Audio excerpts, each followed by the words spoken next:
नमस्कार बच्चों, स्वागत है आपका हमारे चैनल टॉपर स्टॉप पर।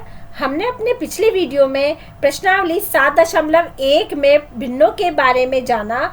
इस वीडियो में हम प्रश्नावली 7.2 में किस प्रकार के प्रश्नों को उठाया गया है इस विषय में जानेंगे और कुछ महत्वपूर्ण बातों को समझेंगे।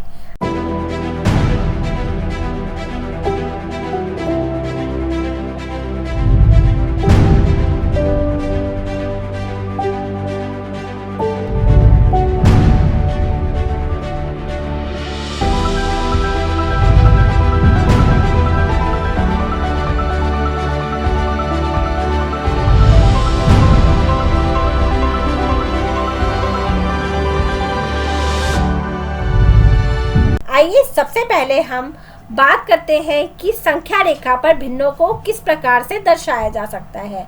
बच्चों, हमने पूर्णांकों को संख्या रेखा पर दर्शाना पिछले अध्याय पूर्णांक में समझा था। वहां हमने किस प्रकार से पूर्णांकों को संख्या रेखा पर रखा जाता है ये जाना था। देखिए वहां पर हमने किस प्रकार से पूर्णांकों को रखा था। 0 यहाँ पर हमने एक आरंभिक बिंदु मान लिया था और इस संख्या रेखा पर आगे की तरफ धनात्मक यानी प्लस वाले चिन्हों की संख्याओं को रखा था। आगे हम यहाँ पीछे की तरफ बाएं तरफ हमने यहाँ घटा वाली संख्याएं यानी ऋणात्मक संख्याओं को रखा था। इस तरह से हम इस संख्याओं को रखना वहाँ पर सीख चुके थे। अब यहाँ पर बात करते हैं कि भिन्नों को किस प्रकार से हम संख्या रेखा पर रख सकते हैं। तो आइए सबसे पहले हम बात करते हैं कि संख्या रेखा पर भिन्नों को किस प्रकार से दर्शाया जाता है। देखिए बच्चों, संख्या रेखा पर अगर हमें 1/2 यानी इस संख्या को हमें अगर किसी संख्या रेखा पर रखना हो तो सबसे पहले हम इसके हर की तरफ ध्यान देंगे। इसका हर हमेशा देखेंगे, ये हर हमारा 2 है, यानी हम यहाँ पर 0 और 1 इसके बीच में जो सबसे पहले हम बात करते हैं कि कोई भी भिन्न क्या होती है। भिन्न हमेशा एक पूरे भाग के टुकड़ों को दर्शाती है, यानी पूरे के कितने भाग हम लोग कर सकते हैं ये हम भिन्नों के द्वारा जानते हैं। तो यहाँ पर हम देखिए पूरा कितना हुआ 0 से 1 के बीच, यानी ये आपका 0 और 1 ये हमारा पूरा पोर्शन यानी पूरा भाग है। इसमें से हमें भाग को दर्शाना है, तो भाग कितने भाग को दर्शाना है, यहाँ पर हमें 1 भाग को दर्शाना है। यानी हमें क्या करना होगा कि 0 और 1 इसके बीच में जितना हर है यानी 2 है उतने भागों में संख्या रेखा को रखना होगा। आइए अब हम यहाँ देखते हैं कि हर में यहाँ 2 है, तो हम क्या करेंगे 0 और 1 के बीच में हम इसे 2 भागों में बांटेंगे। सबसे पहले हमने यहाँ पर रखा है ये एक बिंदु और ये एक बिंदु, यानी हमारा 0 से 1 के बीच में 2 भाग किए हमने, एक ये भाग किया और एक ये भाग किया। अब हमें कितना इसमें से पोर्शन लेना है, पहला वाला भाग लेना है। तो 0 के बाद पहला वाला भाग हमारा कौन सा हुआ, ये हुआ, यानी हमारा 1/2 यहाँ पर रखा जाएगा। इसमें बच्चों हम ध्यान देंगे कि किस तरह से हमें संख्या रेखा के टुकड़े करने हैं, वो हमें हर से पता चल जाएगा, क्योंकि हमेशा हर जो है वो पूर्ण को दर्शाता है कि पूर्ण के कितने भाग किए गए हैं। उसके बाद देखेंगे बच्चों ऊपर का पार्ट यानी अंश हमेशा दिखाएगा कि उन पूरे भागों में से हमने कितने भागों को लिया है। तो यहाँ हमने देखा कि 2 हमारे कुल भाग हैं, तो हमने इस संख्या रेखा के 2 कुल भाग किए। उसके बाद बच्चों हमें कितना भाग लेना था, 1 भाग लेना था, यानी 1 भाग को हमने लिया, तो ये हमारा 1 भाग है। तो यहाँ पर हम 1/2 को दर्शाएंगे। आइए बच्चों अब हम उदाहरण 2 की तरफ चलते हैं। संख्या रेखा पर 1/3 को दर्शाना, यानी किस तरह से हम 1/3 को संख्या रेखा पर दर्शा सकते हैं।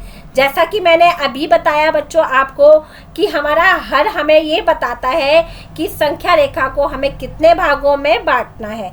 तो यहाँ पर हम देखेंगे कि हर क्या है। यहाँ पर बच्चों देखें तो ये 3 जो है वो हर है, तो हमें संख्या रेखा को कितने भागों में बांटना होगा। यहाँ पर 1, 2 और 3 ये 3 भागों में हमने इसको बांटा। उसके बाद बच्चों ऊपर क्या है, 1 है, यानी हमें कितना भाग लेना है यहाँ पर, 1 भाग हमें यहाँ पर लेना है। तो 0 के बाद हमारा पहला कौन सा हुआ, ये भाग हुआ, तो 1/3 हम यहाँ रखेंगे। उसके बाद बच्चों यहाँ हम 2/3 और यहाँ पर 3/3, यानी हम इसे अगर काटें तो 3 एकम 3, यानी हमारा ये पूरा भाग हमें यहाँ पर मिल जाएगा। तो इस तरह से बच्चों हम संख्या रेखा पर भिन्नों को दर्शाते हैं। आइए अब हम बात करते हैं इससे आगे की। तो इसके बाद बच्चों आपको उचित भिन्न क्या होती है, आइए अब जानते हैं हम उचित भिन्नों के बारे में। तो उचित भिन्न जो है वो वह संख्या है जो किसी पूर्ण के एक भाग को निरूपित करती है।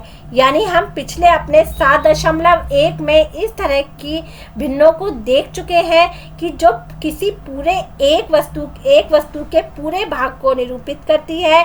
इसमें यह बताया गया है कि पूर्ण को कितने बराबर भागों में विभाजित किया जाता है और उसके बाद अंश यह दर्शाता है कि उतने में से कितने भागों को हमने चुना है।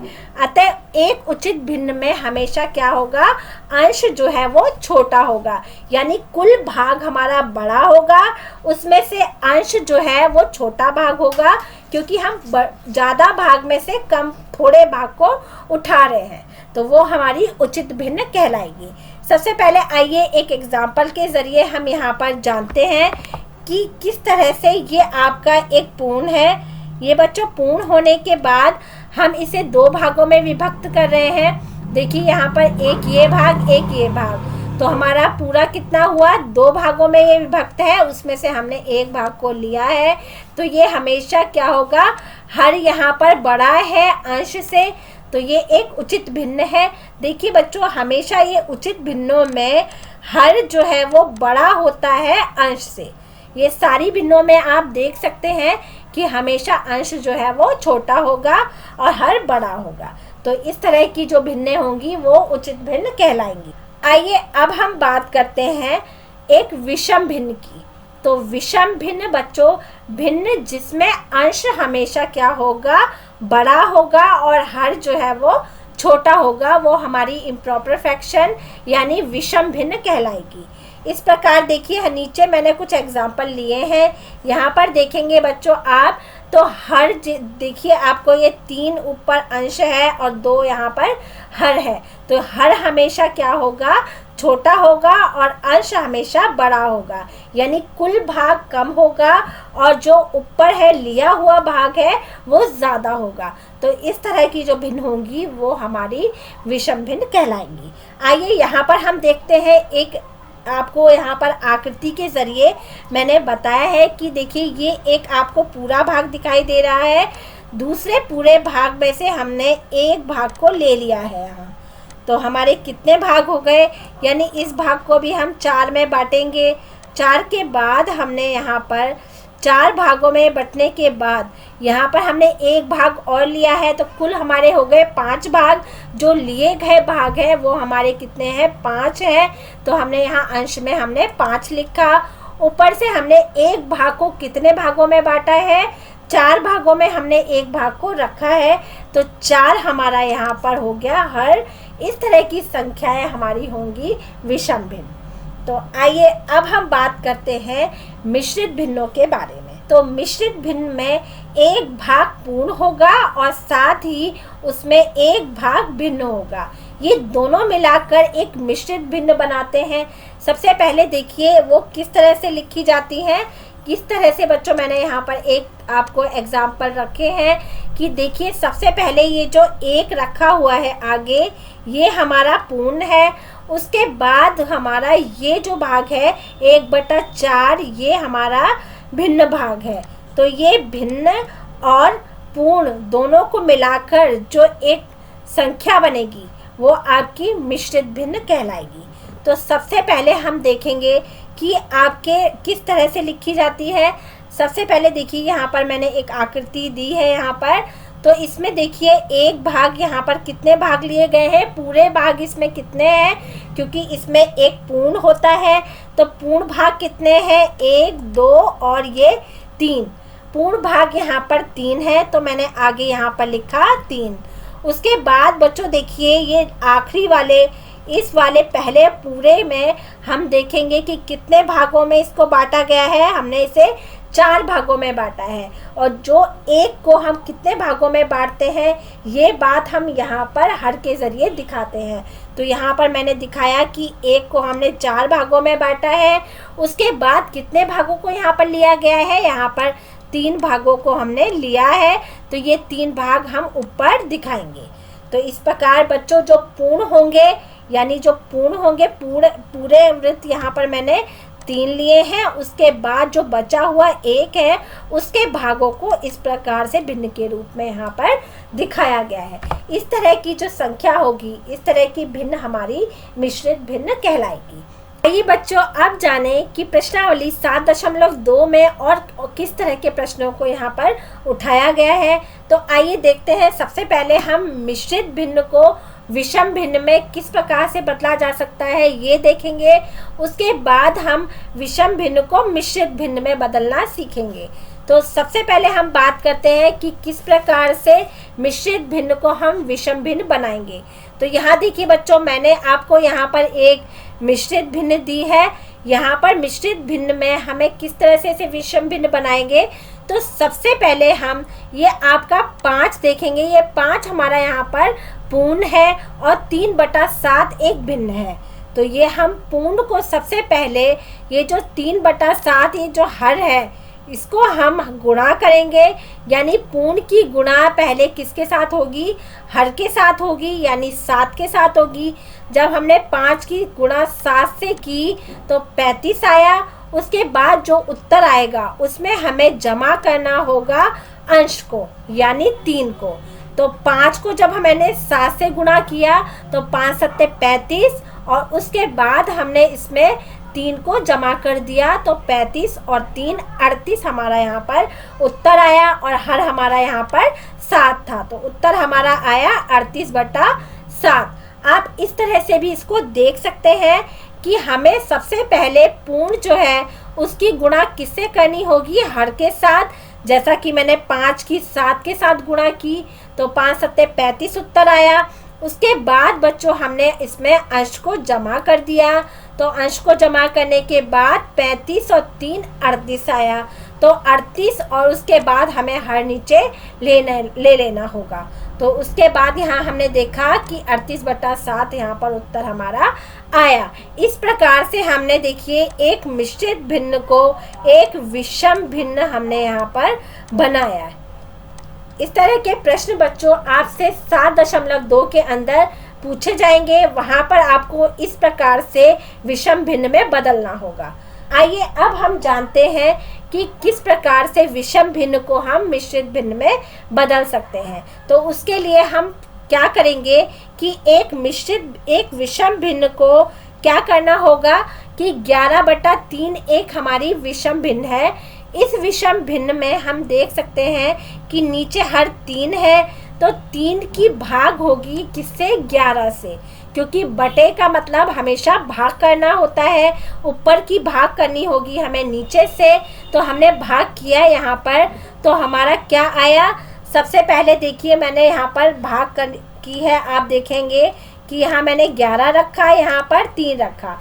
तो 3 की जब हम भाग करेंगे 11 से तो 3 तिया 9 यहाँ पर आया। उसके बाद 11 में से हमने जब 9 को घटाया तो हमारा कितना आया, यहाँ पर 2 आया। इस प्रकार से यहाँ पर बच्चों 2 शेष बचा हुआ है। तो हम इस तरह से देखेंगे कि कैसे हमें इसे मिश्र भिन्न में बदलना होगा। तो देखिए मैंने यहाँ पर एक आपको फॉर्मूला दिखाया है, एक नियम है इसे रखने का। यहाँ पर सबसे पहले हम रखेंगे भागफल को। तो भागफल हमारा क्या है, ये हमारा भागफल है। तो हमने 3 को सबसे पहले यहाँ पर पूर्ण के रूप में रखा। उसके बाद बात करेंगे हम किसकी, 2/3 की। तो उसके बाद शेषफल लेंगे। तो शेषफल हमारा क्या है, ये हमारा कहाँ आएगा, ऊपर आएगा, जैसा कि मैंने इस फॉर्मूले में बताया है। उसके बाद भाजक हमारा कौन सा है, भाजक हमारा 3 है, ये हमारा नीचे आएगा।